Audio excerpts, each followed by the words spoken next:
She sat in the interview chair across from me.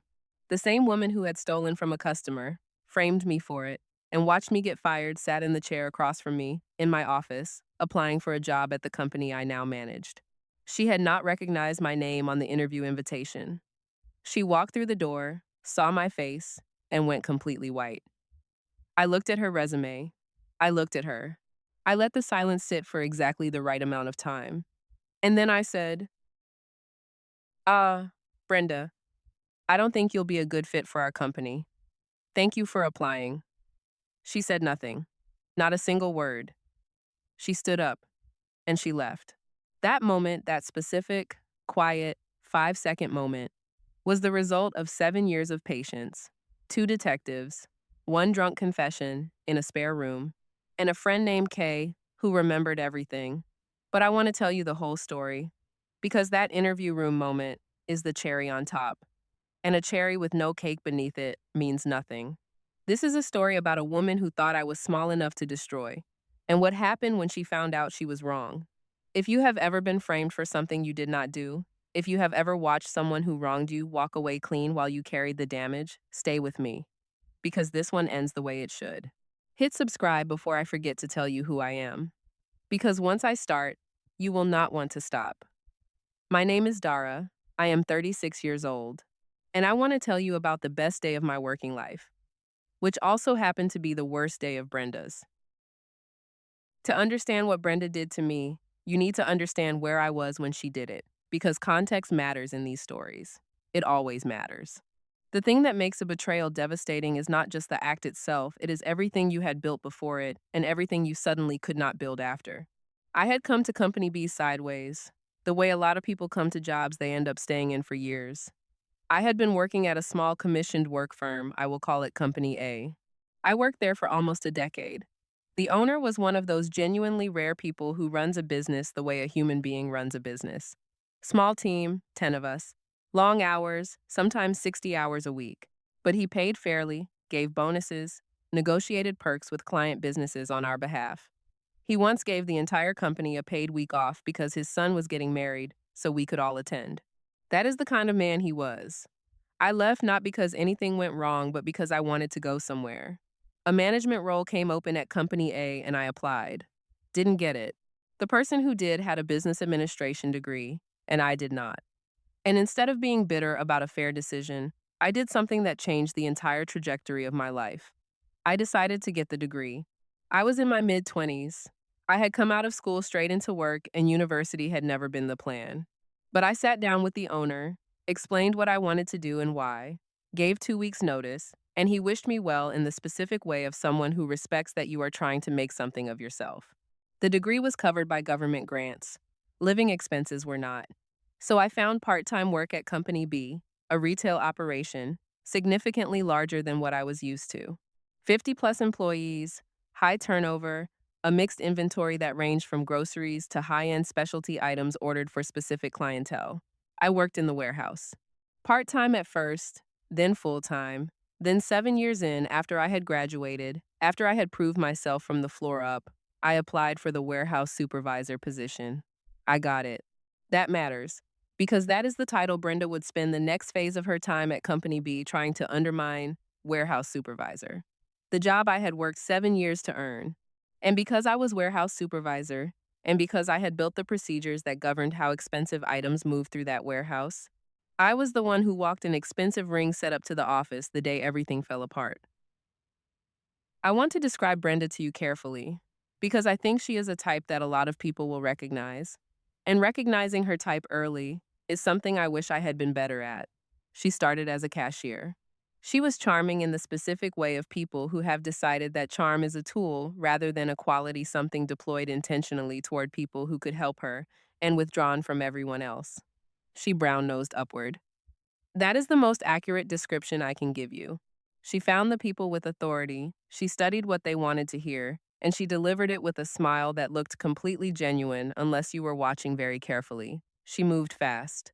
When a sales rep went on maternity leave, Brenda stepped into the vacancy with both feet and made herself indispensable so quickly that by the time the maternity cover ended, the role had somehow become hers permanently. She became sales supervisor not long after. She was not lazy. I want to be fair about this. She worked. The problem was not that she was idle, it was that her energy was pointed in directions that had nothing to do with the actual job.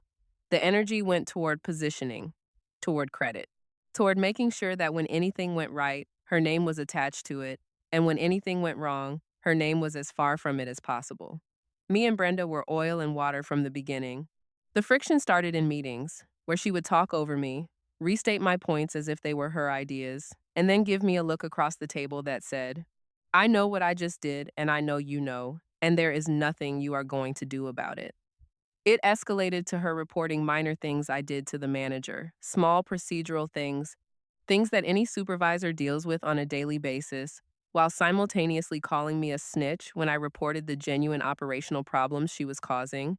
She told coworkers that I was the cause of problems, that she could not wait for me to leave, that she had no idea how I had ended up in the supervisor role.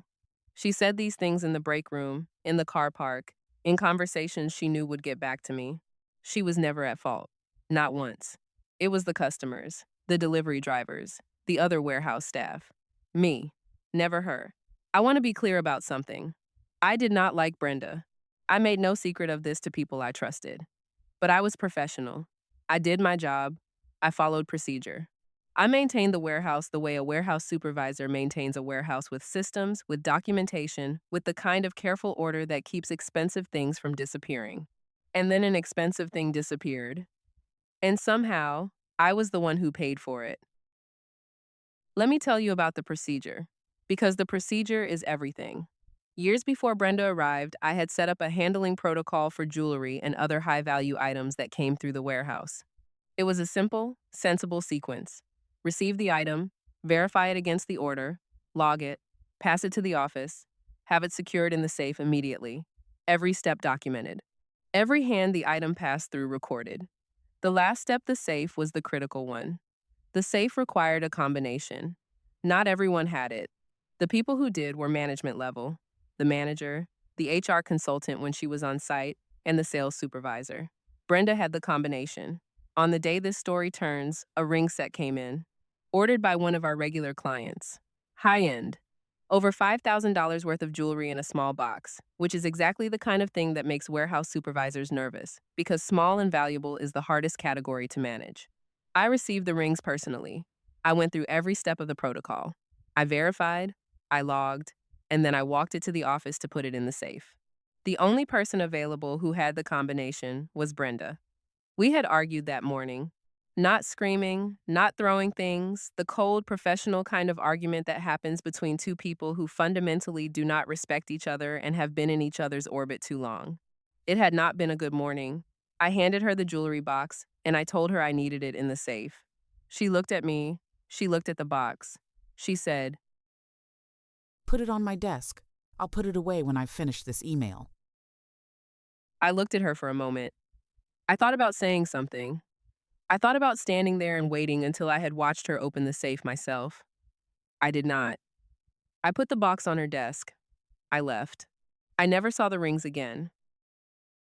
The next morning, the manager called me to his office. When I walked in, the manager was there, HR was there, and Brenda was there, sitting in the corner with an expression that I can only describe as carefully prepared. Not worried, prepared. The ring set was missing. The box had been found on Brenda's desk, empty. The cameras, and this is the detail that I will never stop thinking about. The detail that made all of it possible, the cameras in that section of the building had been down for days. Broken. Nobody had repaired them yet. The last person who had the rings in their hands, on camera, was me. The manager laid this out. He said it carefully, the way people say things when they are not certain they are right but also cannot see a clear alternative. I explained the procedure. I told him exactly what I had done, every step. I told him I had handed the box to Brenda. He looked at Brenda, and Brenda looked at me with the expression of someone who had been waiting for this moment. I checked the box before putting it in the safe, and it was already empty. The last person who had the rings was her. I felt something shift in the room. My word against hers. Cameras down. No witness. The box empty in her office, and a story that put the last known possession of the rings with me. The manager asked if I had anything to add. I thought about everything I knew. I thought about the argument that morning. I thought about the years of small sabotages, the accumulated record of her positioning, the particular look she had given me when she saw the rings in my hand. I knew what had happened. I also knew I could not prove it. Since the rings were last in your hands and we have no way to verify what happened after, we have no choice but to let you go. I went back to the warehouse. I told Kay, my warehouse clerk, one of the few people in that building, I genuinely trusted what had happened. Kay looked at me with a very specific expression. Not surprise. Something more like the confirmation of something she had been waiting to see. I believe you, she said. I always will. I collected my things, I walked out, and I carried the weight of it for 7 years. I want to be honest about what those years were like. Because I think when we tell stories of patience and long game revenge, there is a tendency to make the waiting sound clean, dignified. Like the person who was wronged spent those years serenely planning, building themselves up, secure in the knowledge that justice was on its way. That is not what it felt like. What it felt like was that I had been fired for stealing. Not charged, not convicted, but fired for theft in a world where your employment record travels with you and where people talk. Company B was not a small firm. They had vendor relationships, industry contacts, a presence in the community. The termination, even handled as carefully as the manager tried to handle it, left a mark. Finding work afterward was harder than I expected. Not impossible, but harder. I want to tell you what I did with the degree I had worked 7 years to earn, because it is relevant to what happened later. I took my business administration qualification, and I applied, methodically and persistently, for positions in warehouse management and logistics operations. I was good at my job. I had built systems from the ground up. I had supervised teams and maintained compliance and managed vendor relationships. The wrongful termination was a wound, but it was not the whole of who I was professionally. I landed a role at a distribution company. Smaller than Company B, but well run. I worked hard. I moved up. By my 3rd year there, I was operations manager. By my 5th year, I had been headhunted into a regional management role at a company that handled commercial supply chains. I built something.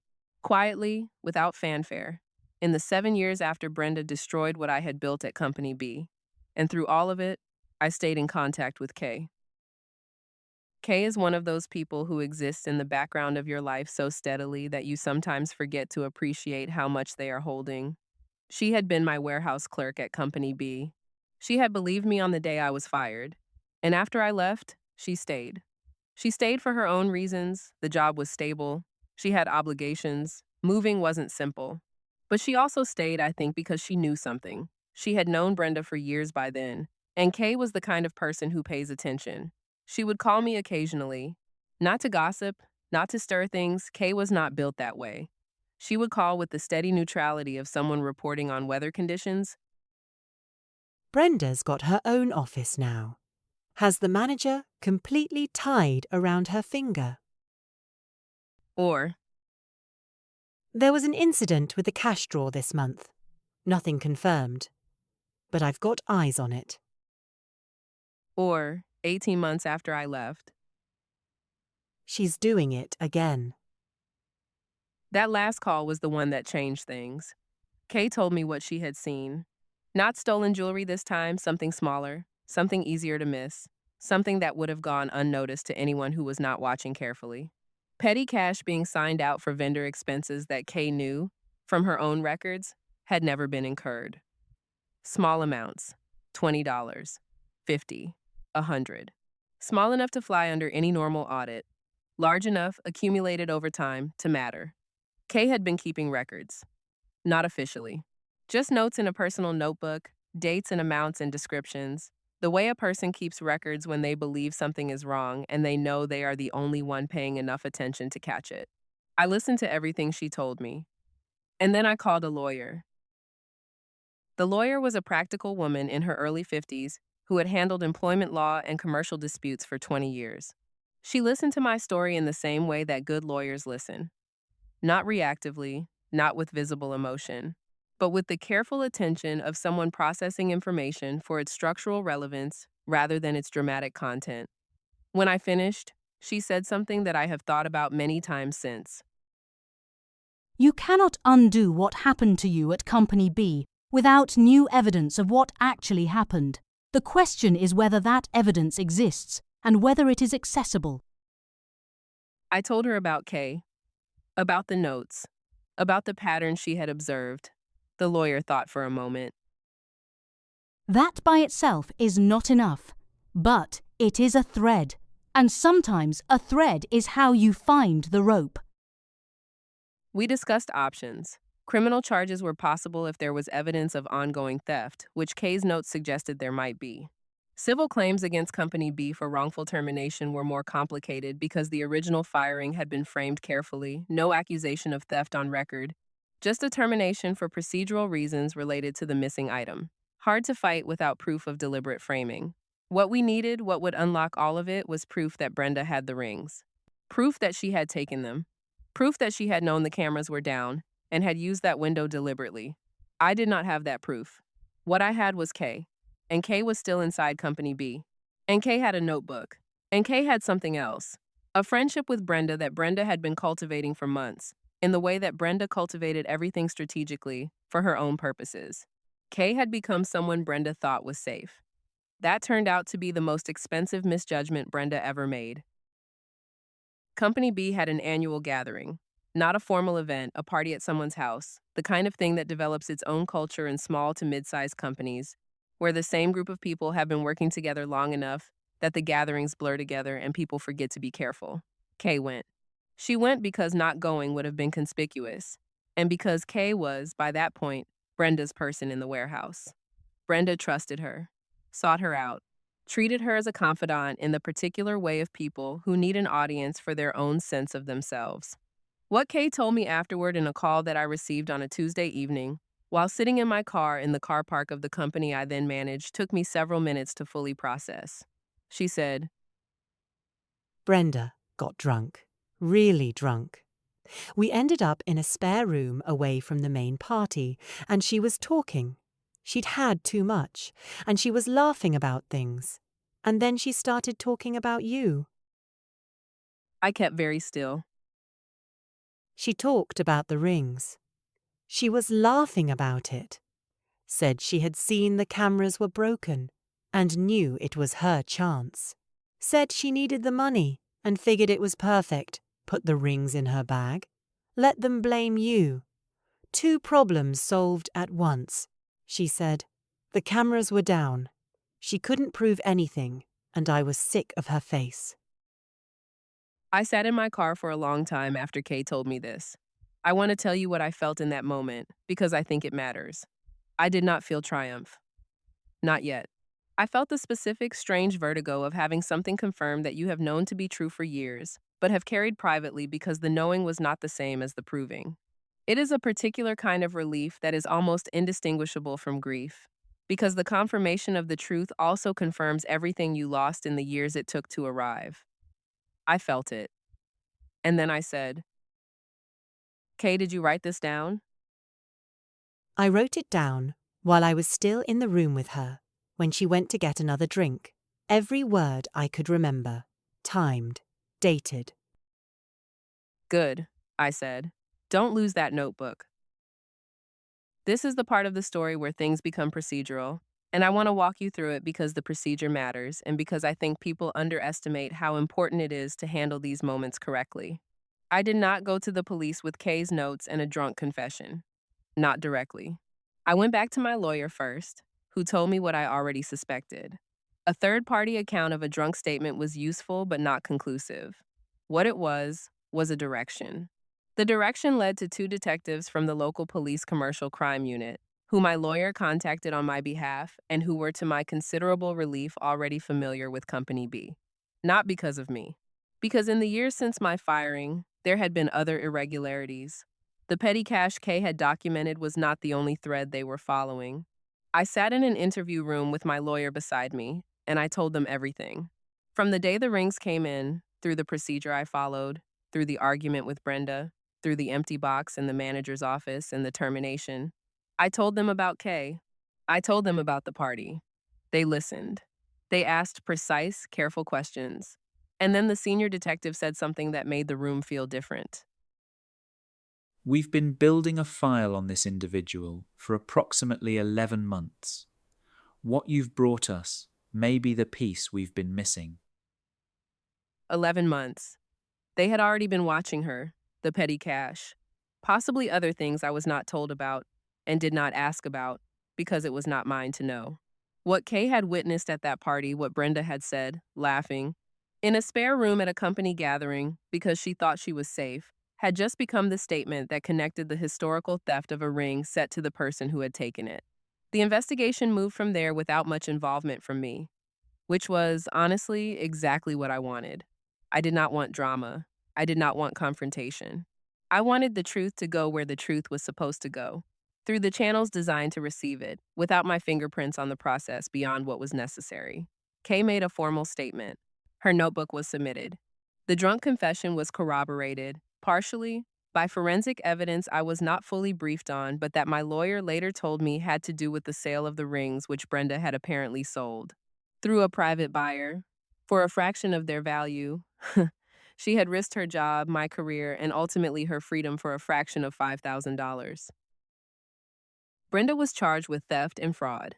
The specifics of what was proven beyond the rings I will not detail, partly because some of it I only know in outline, and partly because the legal process is not mine to narrate with false authority.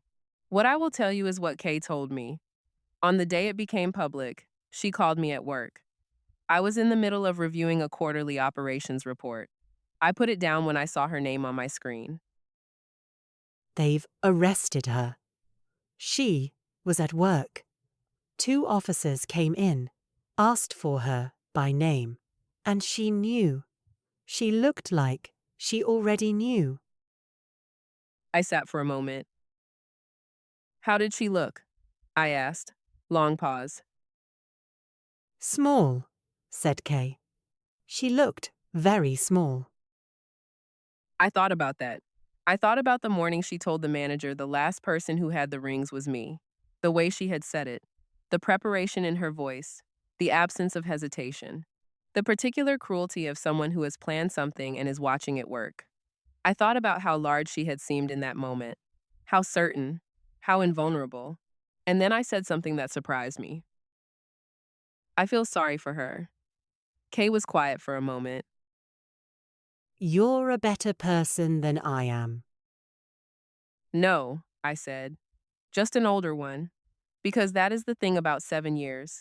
You cannot carry hatred for 7 years without it costing you something. At some point, not early, not comfortably, you have to put it down. Not because the person who wronged you deserves your forgiveness, but because you deserve to stop carrying their weight. I had put it down a few years in. I had kept going anyway. Not for revenge, but for justice. There is a difference. Revenge wants the other person to suffer. Justice wants the record corrected. The record was being corrected.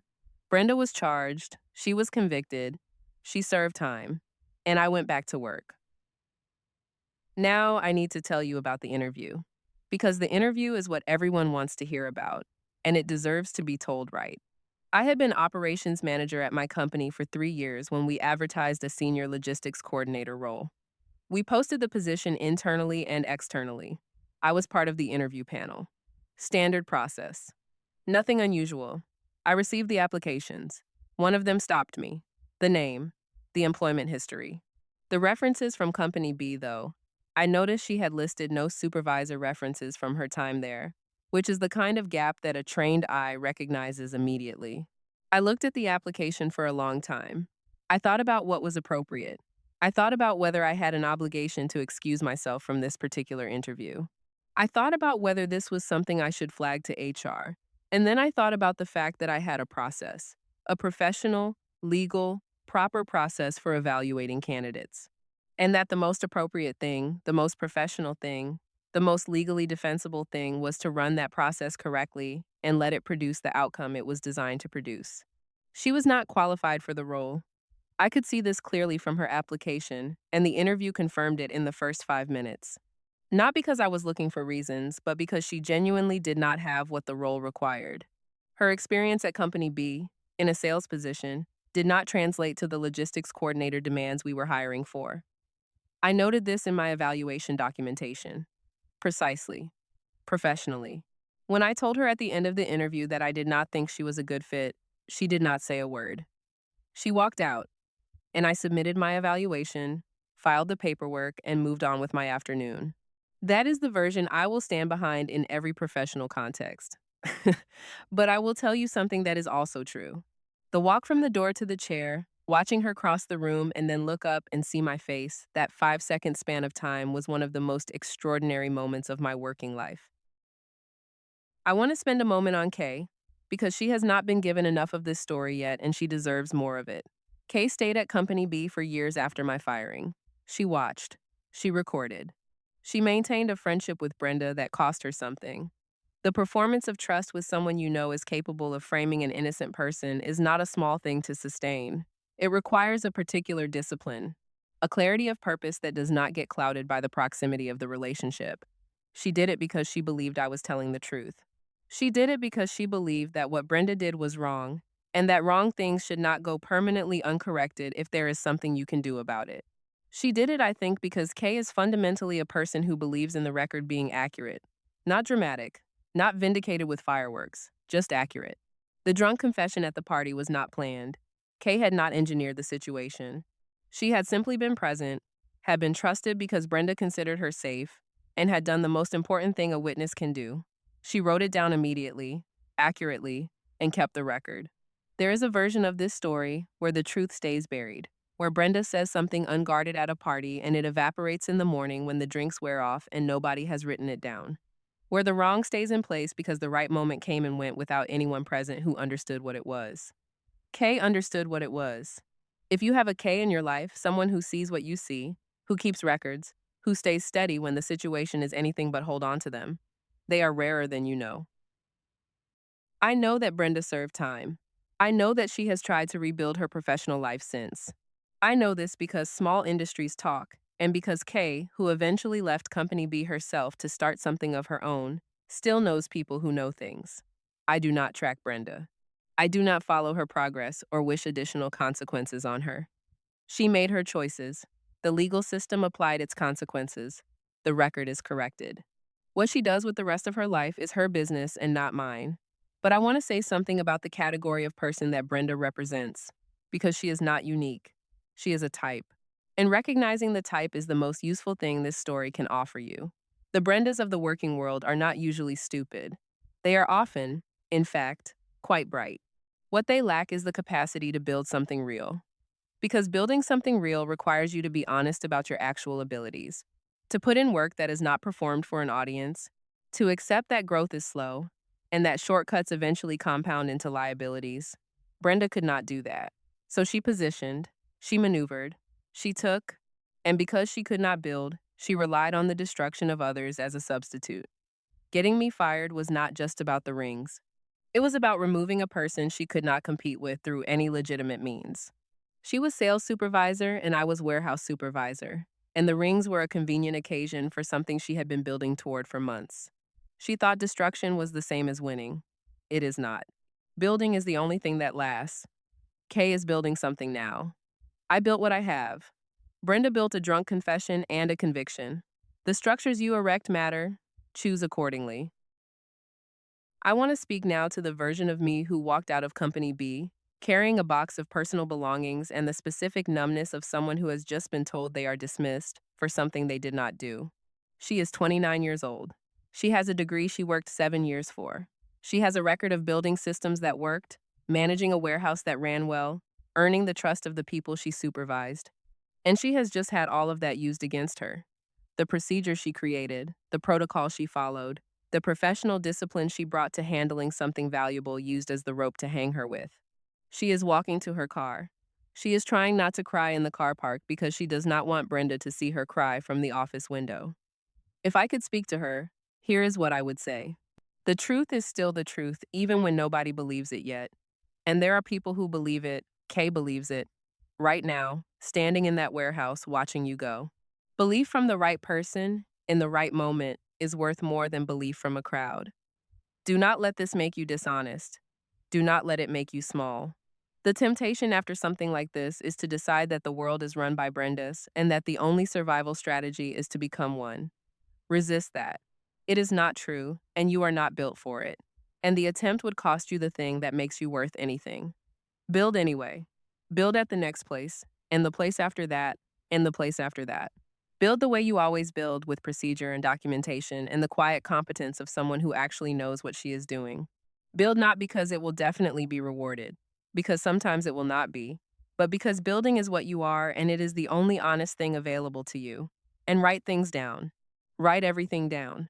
Not because you are planning something, just because the record is the truth's best weapon, and the truth sometimes needs time to arm itself. 7 years is a long time. It is also exactly long enough. I want to end by going back to that interview room. Brenda in the chair, me across from her, the resume in my hand, the moment of recognition on her face.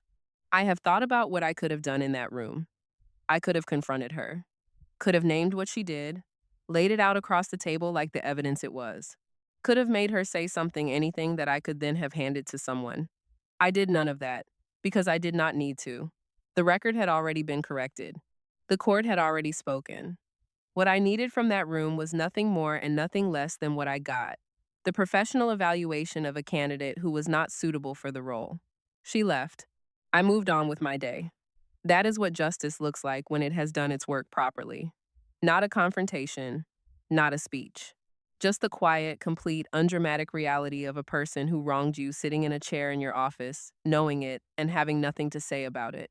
If this story found you, if you are carrying something someone did to you that cannot be undone yet, I want to tell you something. The drunk confession is coming.